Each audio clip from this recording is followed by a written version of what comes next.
السلام علیکم، بسم اللہ الرحمن الرحیم، نحمد و نصلی علی رسول الکریم۔ سورہ انبیاء کے 8 مرکزی موضوعات میں سے ہمارا 5واں مرکزی موضوع انبیاء کرام ہے۔ اس کے 2 حصے ہیں، پہلے حصے کے 6 ضمنی موضوعات ہیں، جس میں سے چھٹا ہے ایوب علیہ السلام۔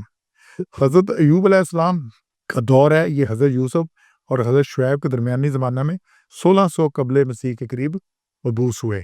آپ کا ابتدائی زمانہ نہایت خوشحالی کا دور تھا، مال، اولاد، بیویاں، جائیداد سب کچھ وافر مقدار میں تھا، بلکہ کثرت مال اور راضی کے لیے مشہور تھے۔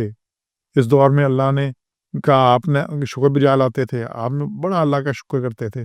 پھر اللہ نے دوسری طرح آزمایا اور آپ پر ابتلا کا دور آیا اور ہر چیز ہاتھ سے نکل گئی، اور ایسی طویل بیماری جو 12 سال رہی، ایک بیوی کے سوا سب نے ساتھ چھوڑ دیا، لوگوں نے بستی سے نکال دیا۔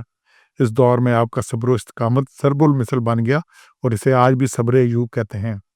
تو آپ نے اللہ سے بیماری کی دعا کی، اس میں بھی شکوہ شکایت نہیں بلکہ صرف عرض مدعا ہے، اور یہ بڑی زبردست بات ہے دعا مانگنے والوں کے لیے، بڑی یہ مثال ہے۔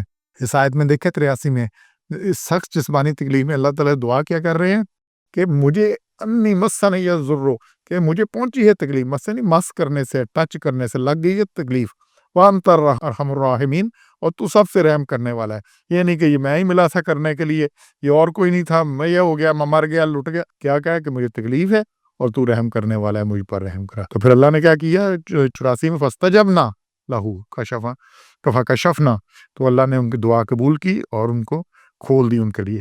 کشف کہتے ہیں کھولنے کو، کوئی چہرے وغیرہ سے، دماغ سے پردے کے ہٹ جانا، یہی بند ہوگی، اب کشف کھل گیا ہے جی فلانے کو کشف۔ اگر کسی کو کوئی مسئلہ بھی ہے، آپ استخارہ کریں، آپ کو ہو جائے گا کیا کرنا ہے، کیسے کرنا ہے، تو ذاتی مسائل کے لیے، باقیوں کے لیے حجت نہیں ہے۔ تو ہم نے کھول دی ان کے لیے، ان کو گھر والے بھی دیے اور باقی بھی رحمت کی۔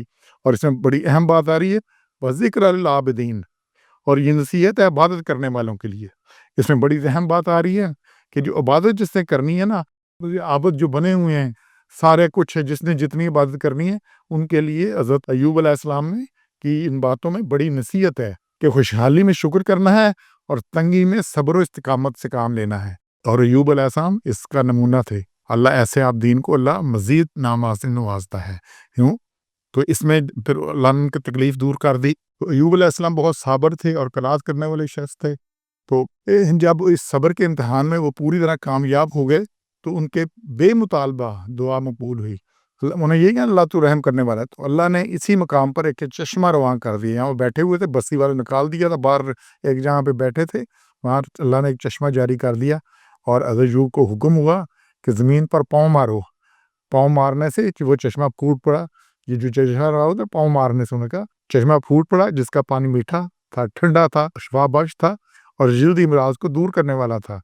اس چشمہ میں غسل سے ایوب کی جلدی بیماری دور ہو گئی، اور اللہ نے پہلے سے بھی دگنا مال و دولت، آل و اولاد عطا فرمائی۔ یہ اللہ کی رحمت اور صبر کا پھل تھا۔ ان کا صبر بڑی ضرب المثل بنا ہوا ہے، اور صبر بنیادی چیز ہے۔ اسی لیے اللہ نے جو کہا نا، انسان خسارے میں ہے، بچیں گے وہ ایمان اور مال صالح کے بعد وَتَوَاصَوْا بِالْحَقِّ وَتَوَاصَوْا بِالصَّبْرِ، حق پہ کھڑے رہے اور پھر صبر کیا۔ تو صبر بڑی بنیادی چیز ہے۔